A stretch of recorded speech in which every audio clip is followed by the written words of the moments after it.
ওযু করার সময় কি কি দোয়া পড়া দরকার? খুব দরকারি এবং সুন্দর একটি প্রশ্ন। ওযু করার সময় আমরা কোন কোন দোয়া পড়ব?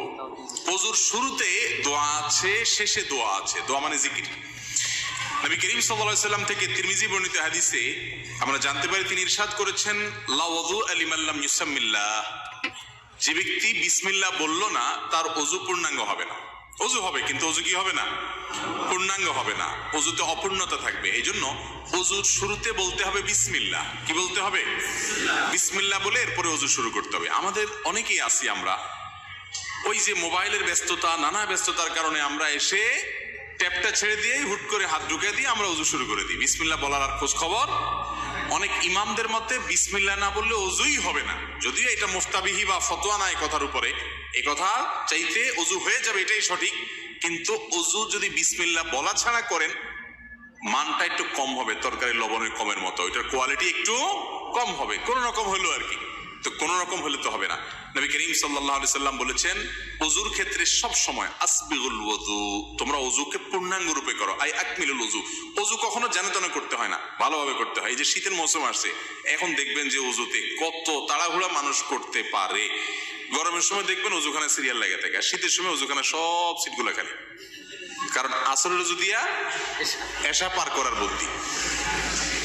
অথচ এরকম চাপাচাপি করে ওযু ধরে রাখা ঠিক না, স্বাস্থ্যের জন্য ক্ষতিকর, আমলের জন্য ক্ষতিকর। এই জন্য ওয়াইলুল লিল আকাবির মিনান নার হাদিসে আসছে, পায়ের গিরা, গোড়ালি, এই যে চিপা চাপা আঙ্গুলের শুকনা থাকে, এগুলো বিশেষ করে শীতের সময়, অন্য সময় তো বটেই, শীতের সময় বিশেষ যত্ন সহকারে ধুইতে হয়। যাই হোক, তো ওযুর শুরুতে বিসমিল্লাহ বলতে হবে। কি বলতে হবে? বিসমিল্লাহ। এটা হলো প্রথম ওযুর শুরুর জিকির। আর ওযুর মাঝখানে কিছু পড়তে হবে কিনা, আপনারা অনেক বই পুস্তক দেখেন, সেখানে হাত ধোয়ার একটা দোয়া আছে, কুলি করার একটা দোয়া আছে, মুখ ধোয়ার একটা দোয়া আছে, মাথা মাসা করার আরেকটা দোয়া আছে, পাও ধোয়ার একটা দোয়া আছে। আছে না নেই? এই সবগুলো দোয়া মুখস্থ আছে এরকম কপালওয়ালা একজন মানুষ দেখি?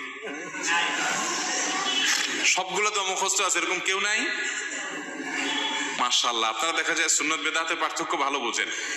যাক, এটা বিশুদ্ধ কোনো হাদিস দ্বারা প্রমাণিত নয় যে সকল অঙ্গ প্রত্যঙ্গে আলাদা আলাদা দোয়া আছে, তাহলে তো একজনের ওযুতে 10 মিনিট করে লাগবে, ঠিক না?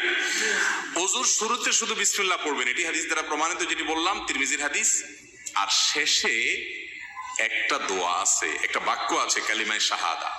সহিহ মুসলিমের হাদিসে আসছে, নবী করিম সাল্লাল্লাহু আলাইহি সাল্লাম বলেছেন, কেউ যদি ওযু সুন্দরভাবে করে, ভালো করে কুলি করে, ডলে ডলে ওযু করে, এরপরে শেষে যদি এই বাক্যটা পড়ে, তাহলে জান্নাতের 8টা দরজার সবগুলো একসাথে খুলে যায় এবং সে যে কোনোটা দিয়ে প্রবেশ করতে পারে।